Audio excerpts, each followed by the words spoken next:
Modi cabinet विस्तार के अटकलें तेज। केंद्रीय मंत्री रामदास आठवले ने दिए बड़े संकेत। कहा जल्द हो सकता है कैबिनेट में फेरबदल। महाराष्ट्र से नेताओं के केंद्र में शामिल होने की चर्चा तेज। वंदे मातरम पर फिर गिरी कांग्रेस पार्टी। खड़गे की सभा में 2 अंतरे ही गाया गया वंदे मातरम। बीजेपी ने फिर साधा कांग्रेस पर निशाना। कहा मुस्लिम लीग के दबाव में वंदे मातरम का अपमान। अच्छी सरकारें आती हैं तो अच्छे दिन लाती हैं। गोरखपुर में सीएम योगी आदित्यनाथ का बड़ा बयान। कहा पुरानी सरकारों ने जवानों को अच्छे बैरक नहीं दिए, हमारी सरकार ने कैशलेस इलाज की सुविधा दी।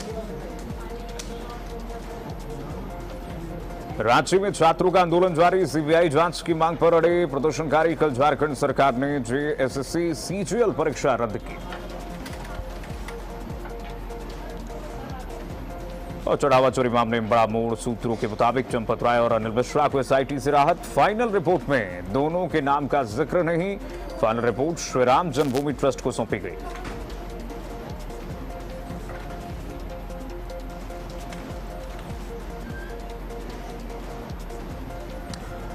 और चलिए बड़ी खबर का रुख करते बताते हैं मोदी कैबिनेट के विस्तार की अटकलें तेज हो गई हैं। बड़ी खबर इस वक्त की आ रही है। मोदी कैबिनेट के विस्तार की अटकलें लगातार तेज हो गई है। संकेत दिए हैं मंत्री रामदास आठवले ने। केंद्रीय मंत्री रामदास आठवले ने बड़े संकेत दिए हैं। जल्द हो सकता है मोदी कैबिनेट में बड़ा फेरबदल। केंद्रीय मंत्री रामदास आठवले ने यह संकेत दिया है। संगठन में फेरबदल के बाद कैबिनेट विस्तार की अटकलें तेज हो गई हैं।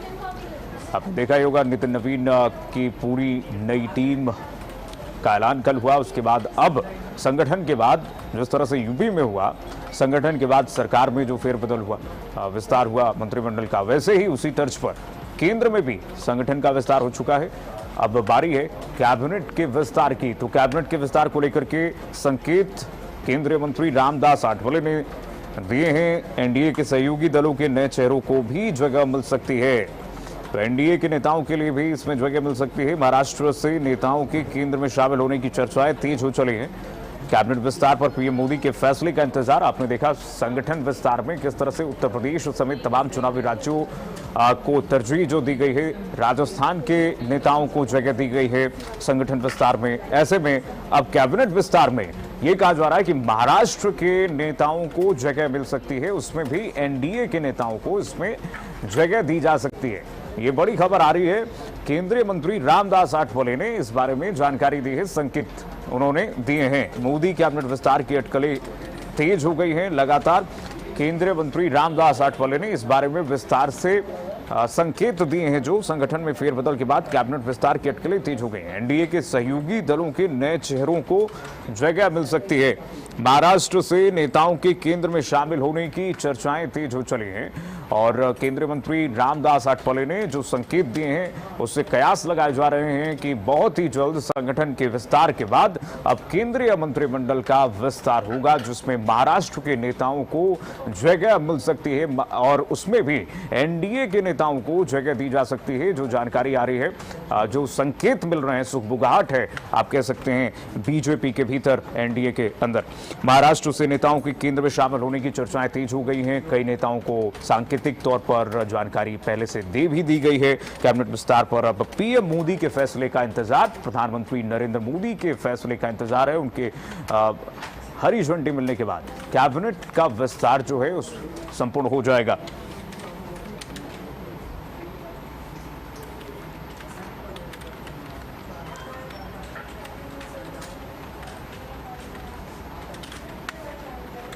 और चलिए बढ़ेंगे आगे। एक और बड़ी खबर आपको बता दें, वंदे मातरम को लेकर के एक बार फिर से कांग्रेस पार्टी पर हमला बोला बीजेपी ने। भारतीय जनता पार्टी ने कांग्रेस पार्टी पर जमकर निशाना साधा है। बीजेपी की तरफ से कहा गया है कि बार बार कांग्रेस पार्टी अपमान कर रही है वंदे मातरम का। मुस्लिम लीग के दबाव में वंदे मातरम का अपमान किया जा रहा है कांग्रेस पार्टी द्वारा। कांग्रेस ने फिर से वंदे मातरम का अपमान किया है। गोवा में भी राष्ट्रगीत का अपमान कांग्रेस पार्टी की तरफ से किया गया है। देश भर में इसी तरीके से जानबूझ करके कांग्रेस पार्टी वंदे मातरम का अपमान कर रही है। कांग्रेस अपनी ही परंपरा को छोड़ रही है। कांग्रेस पार्टी बताती है कि हम देश की आजादी में हमने भूमिका निभाई और देश की आजादी में वंदे मातरम ने जो महत्वपूर्ण भूमिका निभाई, उसी रीत और उसी नीति को कांग्रेस पार्टी छोड़ती हुई मुस्लिम लीग के राह पर चल पड़ी है।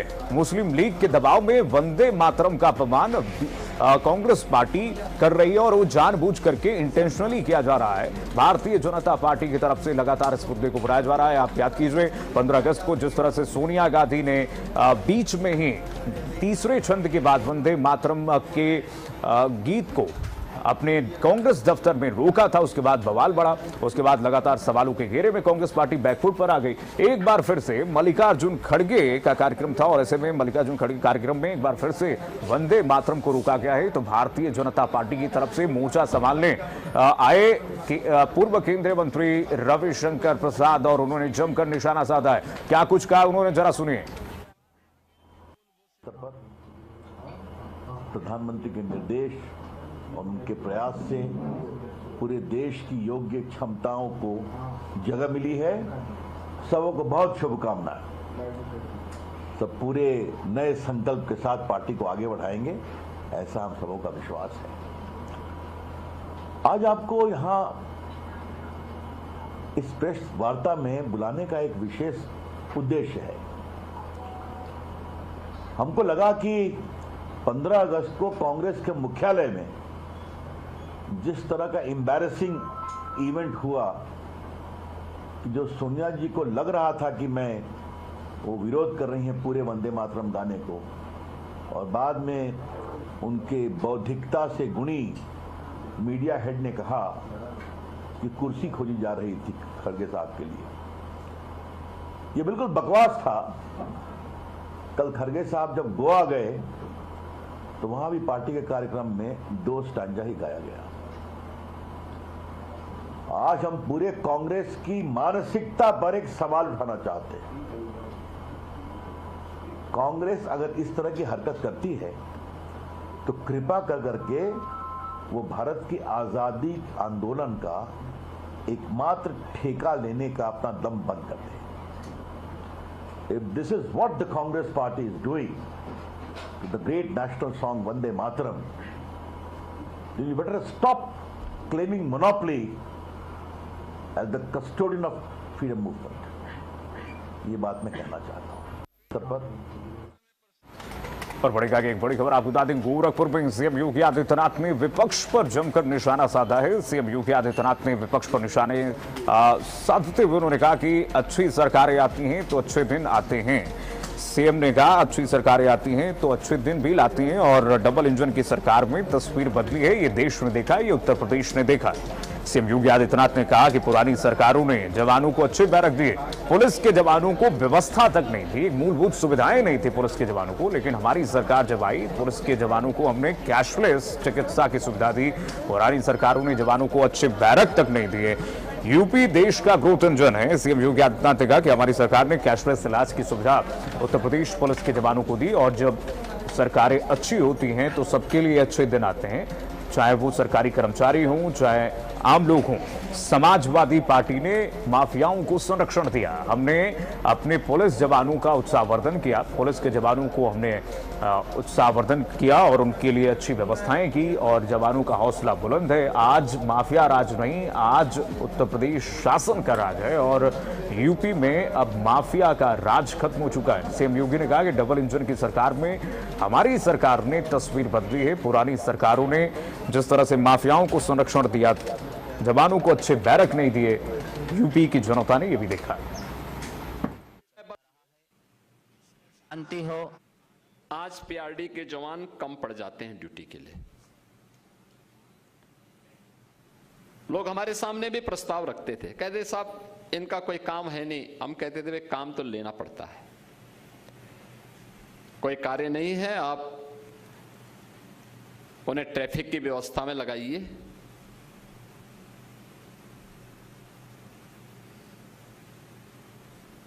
उन्हें मेट्रो की सुरक्षा का दायित्व भी दीजिए, एयरपोर्ट की सुरक्षा का दायित्व भी दीजिए, विभिन्न कार्यालयों की सुरक्षा की व्यवस्था का दायित्व भी दे दीजिए।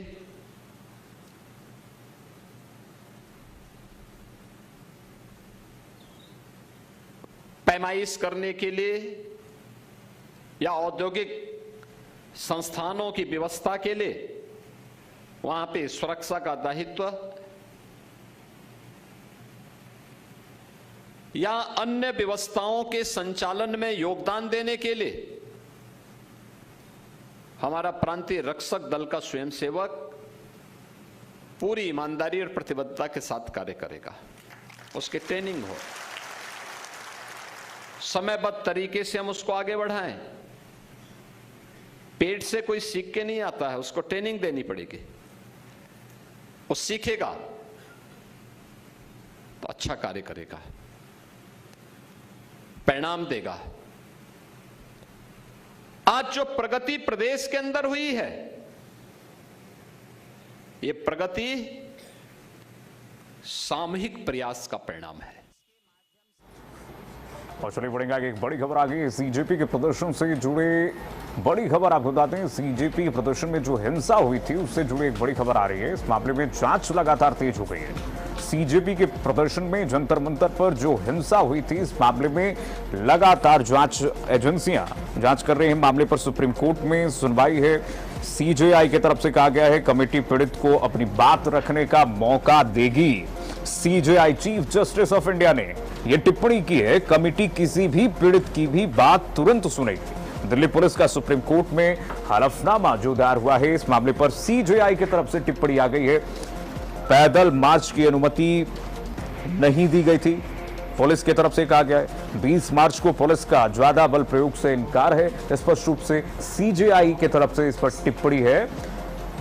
प्रदर्शन में 240 पुलिसकर्मी और 200 छात्र घायल हुए थे और इस मामले को लेकर के लगातार जांच एजेंसियां भी कई पहलुओं को खंगाल रही हैं। और दूसरी तरफ सीजेआई की तरफ से अब टिप्पणी आ गई है। सुप्रीम कोर्ट की तरफ से टिप्पणी जो आई है, इसमें कहा गया है कि कमेटी किसी की भी बात, किसी भी पीड़ित की बात तुरंत सुनेगी और कमेटी पीड़ित को अपनी बात रखने का मौका देगी।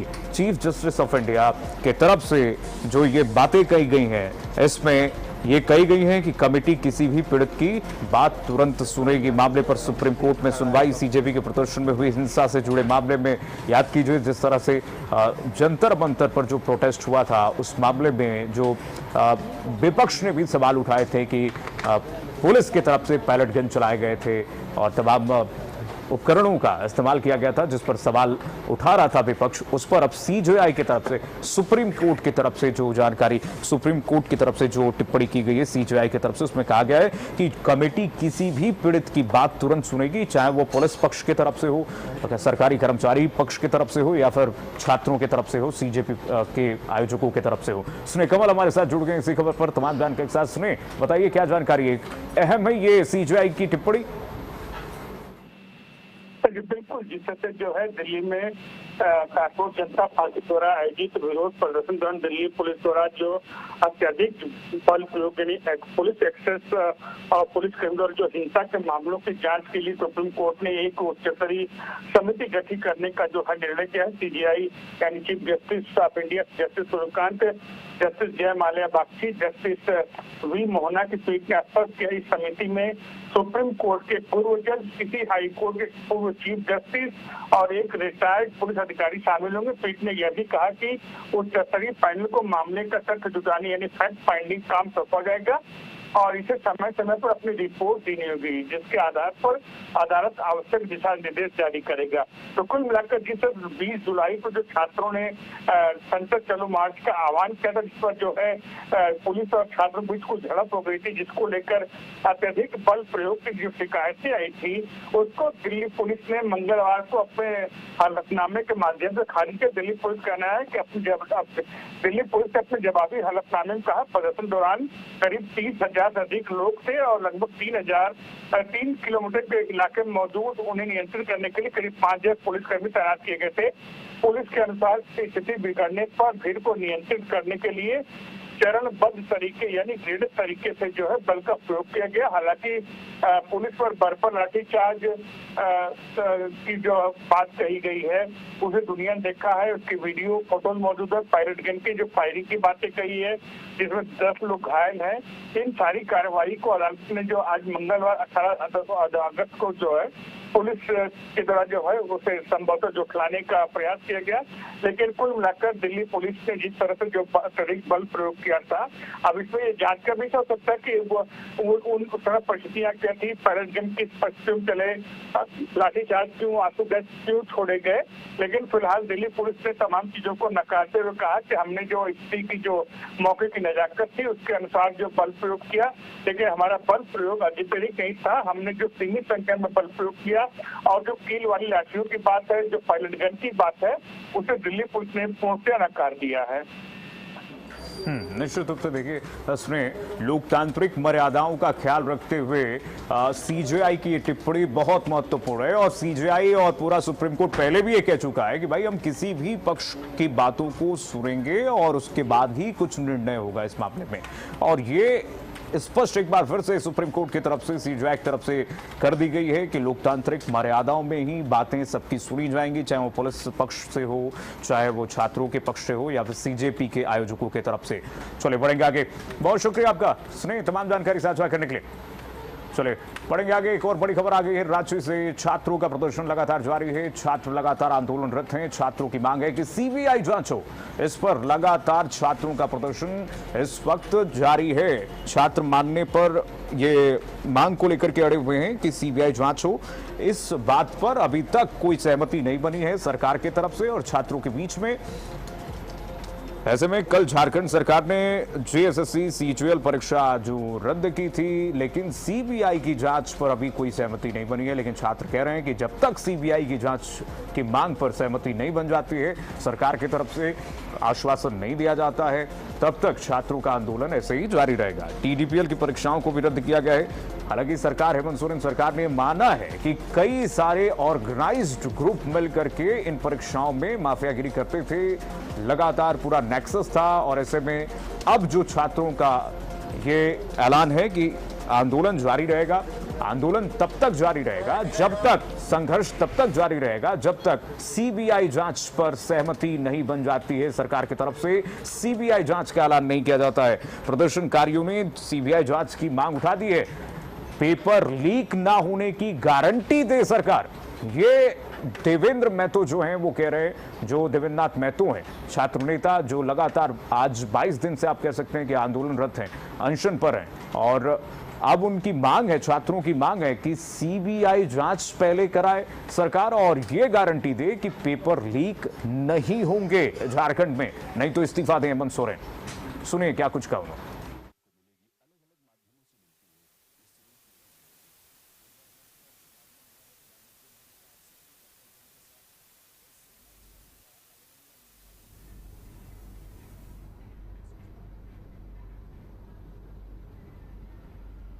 सरकार बातें सुनेंगी, लेकिन सरकार की तरफ से ये भी कहा गया कि जेएसएससी सीजीएल परीक्षा जो है अभी तक हुई है उनको रद्द किया जाता है। टीडीपीएल की जो परीक्षाएं, जो टीडीपीएल कंपनी ने जो परीक्षाएं कराई है उसको रद्द कर दिया जाता है। पूरा टेंडर रद्द किया गया है। अब जो छात्रों का जो जश्न है उस पर आप देखिए दूसरी तस्वीर। महतो का अनशन खत्म हुआ है लेकिन छात्रों का आंदोलन खत्म नहीं हुआ है। ये बात बहुत ध्यान में रखना होगा कि छात्रों का आंदोलन जो है अभी तक खत्म नहीं हुआ है। छात्र कह रहे हैं कि अनशन खत्म हुआ है लेकिन छात्र ऐसे ही आंदोलनरत होंगे तब तक जब तक कि सहमति सीबीआई जांच की नहीं हो जाती। सरकार की तरफ से ये नहीं कहा जाता है कि सीबीआई जांच होगी और ये गारंटी सरकार को देना ही होगा कि झारखंड में कोई भी पेपर लीक ना हो, ये सुनिश्चित करे सरकार।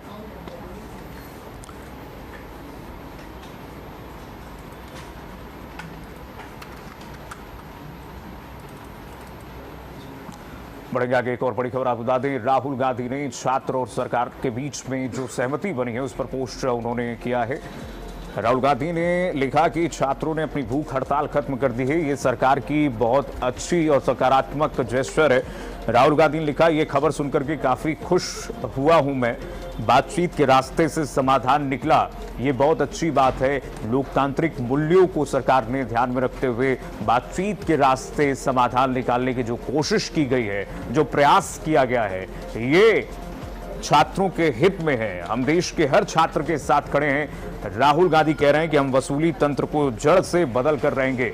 राहुल गांधी का ये पोस्ट आ गया है सोशल मीडिया प्लेटफॉर्म एक्स पर, अपने एक्स हैंडल से उन्होंने ये जो पोस्ट किया है उसमें लिखा है, छात्रों ने अपनी भूख हड़ताल जो खत्म की है, ये खबर सुनकर के काफी खुश हूं मैं, बातचीत के रास्ते से समाधान निकला। ये देखिए जरा, राहुल गांधी का सोशल मीडिया प्लेटफॉर्म एक्स पर यह पोस्ट, जिसमें राहुल गांधी ने कहा है कि बातचीत के रास्ते समाधान निकला है और यह बहुत सही तरीका है। छात्र सवाल पूछे तो जवाब मिलना ही चाहिए। हम देश के हर छात्र के साथ खड़े हैं और हम इस वसूली तंत्र को जड़ से बदल कर रहेंगे ताकि हर छात्र को उसकी मेहनत का पूरा फल और निष्पक्ष प्रतिस्पर्धा का हक मिले।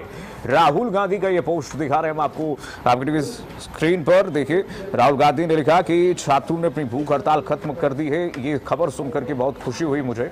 मुख्यमंत्री हेमंत सोरेन जी और झारखंड सरकार ने बातचीत का रास्ता चुना है और समाधान निकाला है। छात्रों ने संयम रखा और अपनी बात मनवाई। छात्रों की भी तारीफ, प्रशंसा राहुल गांधी ने की है और ऐसे में उन्होंने कहा कि सरकार की तारीफ करनी होगी कि हेमंत सोरेन सरकार ने बातचीत का रास्ता अपनाया और बातचीत के रास्ते के जरिए इस समस्या का समाधान किया गया है। लेकिन हालांकि अभी भी आपको याद रखना होगा कि छात्रों का ये कहना है कि आंदोलनरत तब तक रहेंगे जब तक कि हेमंत सोरेन सरकार ये आश्वासन नहीं देती है कि सीबीआई की जांच होगी। जितने भी पेपर लीक हुए हैं अभी तक, जितने भी पेपर लीक हुए हैं, सबके सीबीआई जांच होनी चाहिए। ये हेमंत सोरेन सरकार की तरफ से आश्वासन मिलना चाहिए, तब तक उनका ये आंदोलन जारी रहेगा।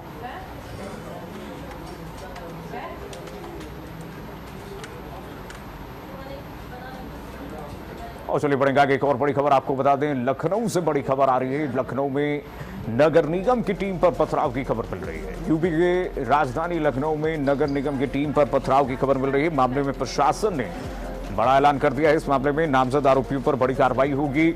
यूपी की राजधानी लखनऊ में नगर निगम की टीम पर हमला किया गया है। पथराव का मामला सामने आया। मामले में प्रशासन का बड़ा एक्शन देखने को मिला है। करीब बताया जा रहा है कि 4 लोग घायल हुए हैं। चौकी प्रभारी समेत 4 लोग घायल हुए हैं। पारा में, लखनऊ के पारा में 18 भैंस पकड़ने पहुंची थी टीम और इस दौरान हमला किया गया है। पुलिस ने कार्रवाई करते हुए 2 महिलाओं को गिरफ्तार भी कर लिया। इस मामले में कल अतिक्रमण हटाने गई थी टीम और उस पर अराजक तत्वों ने हमला कर दिया। ये देखिए जरा, पुलिस कर्मियों को चोटें आई हैं, उनके सिर में चोट आई है। देखिए, 4 लोग जो चौकी प्रभारी और 4 पुलिसकर्मी जो हैं इसमें घायल हुए हैं। नगर निगम के वाहनों के शीशे तोड़ दिए गए हैं। आप देख सकते हैं नगर निगम के वाहनों के शीशे कैसे तोड़े गए हैं, क्षतिग्रस्त हुए हैं वाहन कई सारे। नगर निगम की हमलावरों के खिलाफ नामजद और अज्ञात तहरीर दी गई है नगर निगम के कर्मचारियों अधिकारियों की तरफ से और अवैध डेयरी संचालन खिलाफ कार्रवाई जारी है। ऐसे में जो जानकारी ये मिल रही है कि जो 18 भैंस थी उनको पकड़ने ये टीम पहुंची हुई थी पारा में, लखनऊ के पारा में। इस दौरान अचानक से अराजक तत्वों द्वारा नगर निगम की टीम पर हमला कर दिया गया। बारिश का समय था और ऐसे में देखिए ये टीम पहुंचती है और कैसे इस टीम को निशाना बना लिया जाता है, अराजक तत्वों द्वारा हमला किया जाता है। और इसमें चौकी प्रभारी जो गए थे नगर निगम की टीम के साथ, पुलिस की जो पूरा पुलिस दस्ते के साथ पुलिस थाने की टीम गई थी, उसको भी निशाना बनाया जाता है और करीब 4 लोगों को इसमें चोटें लगी हैं जिनको अस्पताल में इस वक्त भर्ती कराया गया। इलाज जारी है। फिलहाल कार्रवाई जारी है। नामजद आरोपियों पर कार्रवाई होगी। पुलिस ने कई अवैध डेयरियों को इस पूरे मामले में नामजद कराया है और पुलिस ने कार्रवाई करते हुए 2 महिलाओं को गिरफ्तार कर लिया है। तो यूपी के लखनऊ में नगर निगम के टीम पर पथराव किया गया है। लखनऊ के पारा में, पारा क्षेत्र में 18 भैंस पकड़ने टीम पहुंची थी नगर निगम की और इस दौरान इस टीम पर पथराव किया गया है। प्रणवीर पांडे हमारे साथ सहयोगी जुड़ गए हैं। प्रणवीर हमारे साथ जुड़ गए इसी खबर पर सीधे तमाम जानकारी के साथ। प्रणवीर बताइए जरा क्या हुआ था कल?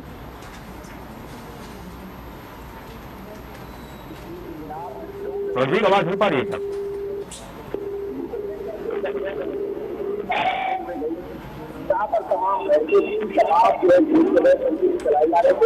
जिसको हटाने के लिए लखनऊ नगर निगम ने अभियान चलाया था और इसी अभियान के अंतर्गत लखनऊ की नगर निगम की 12 सीट मिली थी और वहाँ पर 12 सीट में पहुँचने के बाद वहाँ पर घोषी थी। इन्होंने नगर निगम के टीम पर हमला किया और कई गिरफ्तारी। चलिए ठीक है रणवीर, बहुत शुक्रिया आपका तमाम जानकारी साझा करने के लिए। पुलिस टीम लगी हुई है लगातार इस मामले में नामजद आरोपियों के खिलाफ जांच जारी है और गिरफ्तारी भी जल्द होगी। चलिए इसी के साथ फिलहाल के लिए न्यूज रूम लाइव में बस इतना ही। खबरें लगातार जारी देखते रहिए भारत अपडेट।